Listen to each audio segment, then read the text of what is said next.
It's Roy P. the Barber, man, always trying to cut some hair. Can other people tap dance to work? What's the secret of that? You find your passion. You find your passion. I was very, very lucky to find it, when I was 7 or 8 years old, and fortunately, my children have found their passion. One son loves farming like nothing else. One son loves music like everything else, and all three of them love philanthropy and what they get to do. You're lucky in life when you find it, and you can't guarantee you're going to find it in your first job out. But I always tell college students that come out, I say, take the job that you would take if you were independently wealthy. You're going to do well at it. If you think you're going to be a lot happier if you've got 2X instead of X, you're probably making a mistake. I mean, you ought to find something you like that works with that, and you'll get in trouble if you think that making 10X or 20X is the answer to everything in life, because then you will do things like borrow money when you shouldn't, or maybe cut corners on things that your employer wants you to cut corners on. Or it just doesn't make any sense. You won't like it when you look back on it.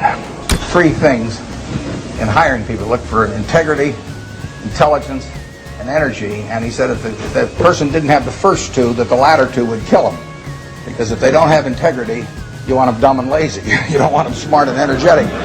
It never bothered me if people disagreed with what I thought, as long as I felt I knew the facts. I mean, there's a whole bunch of things I don't know a thing about. I just stay away from those. So I stay within what I call my circle of competence.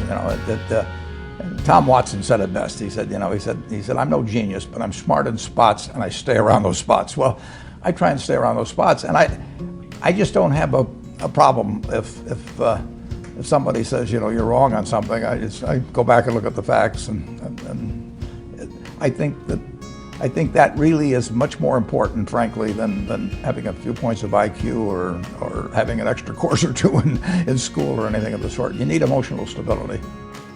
I just read and read and read. I probably read 5 to 6 hours a day. I don't read as fast now as when I was younger, but I read 5 daily newspapers. I read a fair number of magazines. I read 10Ks. I read annual reports, and I read a lot of other things too. So I've always enjoyed reading. I love reading biographies.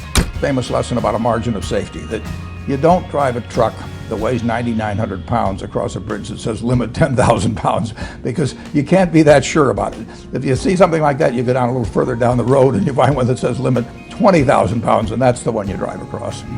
The nature of capitalism is that people want to come in and take your castle. Perfectly understandable. I mean, if I'm selling television sets or something, there's going to be 10 other people that are going to try and sell a better television set. If I have a restaurant here in Omaha, people are going to try and copy my menu and give more parking and take my chef and so on. So capitalism's all about somebody coming and trying to take the castle. Now, what you need is a castle that has some durable competitive advantage, some castle that has a moat around it. And that moat, one of the best moats in many respects, is to be a low-cost producer. But sometimes the moat is just having more talent. I mean, if you're the heavyweight champion of the world and you keep knocking out people, you've got a competitive advantage as long as you can keep doing it. And it's very profitable if you're the one that happens to be able to do it. If you can turn out great motion pictures, I mean, Steven Spielberg, I mean, he's a fellow to bet on, and it has enormous economic value. You'd be surprised at my days. I mean, they're very unstructured, no meetings. None. I mean, I don't like meetings, and I read a lot. I wish I were a faster reader. I'd get more done. But I do read a lot, and I'm on the phone a moderate amount. Our businesses run themselves basically out there. My job is allocating capital, and that's what I'm thinking about.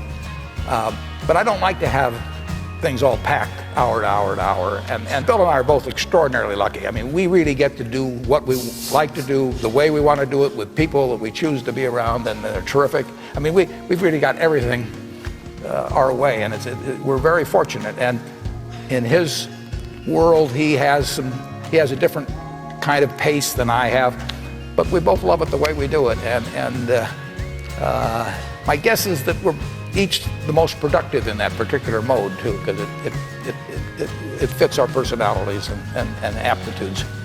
What kills great businesses, if you look at, I do believe in looking at history, and I try to I like to study failure, actually. And my partner says, all I want to know is where I'll die, so I'll never go there. And we want to see what has caused businesses to go bad. And the biggest thing that kills them is complacency. I mean, you want a restlessness, a feeling that, that somebody's always after you, but you're going to stay ahead of them. You always want to be on the move. And when you've got a great business, like Coca-Cola, which is, there aren't any like Coca-Cola, but you really, the danger would always be that you rest on your laurels.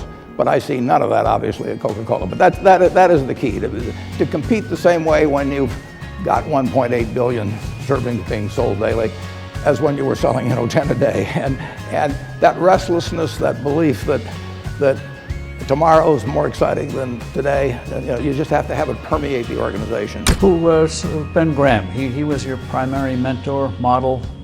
He was a wonderful man, and he was my professor at Columbia. I read his book when I was 19 at the University of Nebraska, and I'd started investing when I was 11, and I started reading about it when I was like 7. So I'd gone through I read every book in the Omaha Public Library that there was by the time I was 12 on investing in stock market. And I had a lot of fun, but I never really found out, I never got grounded in anything. And it was entertaining, but it wasn't going to be profitable. And then I read Graham's book, The Intelligent Investor, when I was at the University of Nebraska. And that just opened the whole thing up to me. Yeah, and I named my oldest son is named Howard after my dad, Graham Buffett, and he was a marvelous man. Never expected anything from me in return. Ben Graham, in his low teens, looked around and he looked at the people he admired, and he said, I want to be admired, so why don't I just behave like them? And he found there was nothing impossible about behaving like them. And similarly, he did the same thing on the reverse side in terms of getting rid of those qualities. You have given a lot of fabulous advice, but what's the best advice that you've ever received? Well, I received it in a variety of forms, particularly from my father when I was very young. But I mean, he basically, I think, taught me how to live. Not that I did it perfectly or anything like that, but I mean, he was giving me lessons, but he wasn't doing it by preaching to me. He was doing it by example. But basically, well, the biggest lesson, in a sense, I got is the power of unconditional love. I mean, I think there is no power on earth like unconditional love. And I think that if you offer that to your child, I mean, you're 90% of the way home. And maybe days when you don't feel like it. It's not uncritical love. That's a different animal. But to know you always can come back. I mean, that is huge in life. That takes you a long, long way. And I would say that every parent out there that can extend that to their child at a very young age, it's going to make for a better human being. And you felt like you got that kind of unconditional love from your dad? I absolutely did, yeah. That is a powerful thing. It is a powerful thing.